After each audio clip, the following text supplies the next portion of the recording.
Present here. First of all, I would like to thank all of you for organizing this amazing event and for making this ordinary day extraordinary for my father.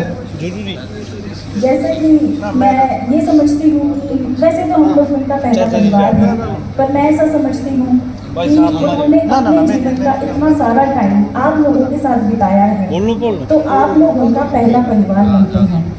ये कोई साधारण बात नहीं है। अपने जीवन के 31 वर्ष 7 महीने 18 दिन किसी विभाग को देना, वो भी एक ऐसा विभाग which is epitome of humanity, जो कि अपने आप में ही मानवता का सर्वश्रेष्ठ उदाहरण है।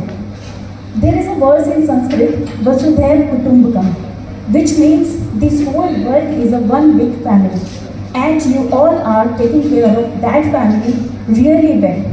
I want all of you to give a huge round of applause to yourself for your selfless services towards these creatures.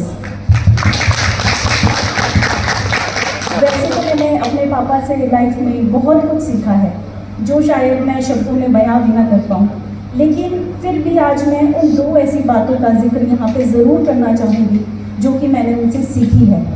सबसे पहले गवर्नमेंट इंस्टीट्यूशन की इज्जत करना, क्योंकि नौकरी का हर एक दिन बहुत ज़्यादा चैलेंजिंग होता है, अलग अलग चुनौतियों से भरा होता है। हमें अलग अलग तरह के लोगों से डील करना पड़ता है, अलग अलग तरह के सिचुएशन से हमें डील करना पड़ता है, लेकिन कई बार हम फ्रस्ट्रेटेड भी हो जाते हैं, है ना। सोचते हैं कि हमारे साथ क्या है, क्यों है ना। तो इस तरह की चीज़ें मैं जब भी पापा के सामने बताती थी कि मेरे को भी बहुत फ्रस्ट्रेशन हो जाती है किसी ना किसी बात को लेकर, तो पापा ने हमेशा मुझे कहा है कि ये जो रिस्पॉन्सिबिलिटी है वो सरकार ने हमारे कंधों पे दी है, हमें उस रिस्पॉन्सिबिलिटी को पूरी तरह से निभाना है, चाहे कुछ भी सिचुएशन हो, हमें उसमें अपना धैर्य हमेशा रखना है। दूसरी चीज़ जो मैंने सीखी है वो है सरलता और धैर्य। हमेशा कोई भी चीज़ होती है, पापा के चेहरे पे जो स्माइल है वो हमेशा बरकरार रहती है।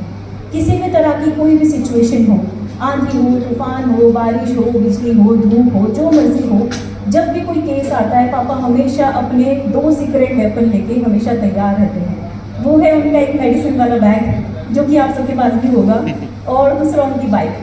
कोई भी सिचुएशन होती है अपना सामान उठाया और चल दिए। तो ये जो धैर्य जितनी सरलता से उन्होंने मुझे जीवन में आगे बढ़ते रहने के लिए सिखाया है वो काफ़ी सराहनीय है, वो मेरे बहुत काम आएगा जीवन में। और मुझे एक और बात भी याद आ रही है, वो है हमारे गली के कुत्ते। आप लोगों को लगेगा मैं उनका जिक्र यहाँ भी क्यों कर रही हूँ, क्योंकि ऐसा है कि भगवान सबका होता है तो उन जानवरों का भी है। वो मरने की स्थिति में हमारे घर पे आते हैं, हमें नहीं पता उन्हें कैसे पता चलता है कि इस दरवाजे में हमारा इलाज हो जाएगा।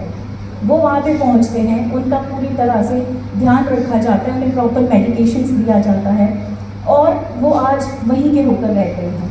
मतलब जैसा मैं समझती हूँ चैरिटी बिगिंस एट होम, आप सबने सुना होगा, but in my opinion humanity also begins at home. पापा जिस तरह से उनका ध्यान रखते हैं, उनका मेडिकेशन प्रोवाइड करते हैं, उसी तरह से मम्मी उनकी लाइवलीहुड का पूरी तरह से ध्यान रखते हैं। तो आज हमारे घर में 3 बिल्लियाँ और 4 कुत्ते हैं जो कि उसी घर के निवासी बन चुके हैं। आज के इस भावुक दिन पे a very unfortunate thing happened in my family. Recently मेरे पापा ने भी अपने जो जीवन के 2 मूलभूत आधार थे, मेरी दादी और मेरे ताऊजी, उन्हें रिसेंटली खोया है।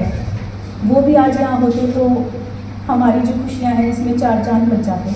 आज मैं उन्हें भी याद करना चाहूँगी। हालांकि वो आज हमारे बीच में नहीं हैं, लेकिन उनकी स्मृतियाँ वो हमेशा हमारी प्रार्थनाओं में रहेंगी, उनकी यादें हमेशा हमारे साथ रहेंगी। तो वैसे तो समय को ध्यान में रखते हुए मैं यहीं पे अपनी वाणी को विराम देना चाहूँगी। In the end I just want to say journey is important then destination, मैंने कहीं पे पढ़ा था। And thank you all of you for being the best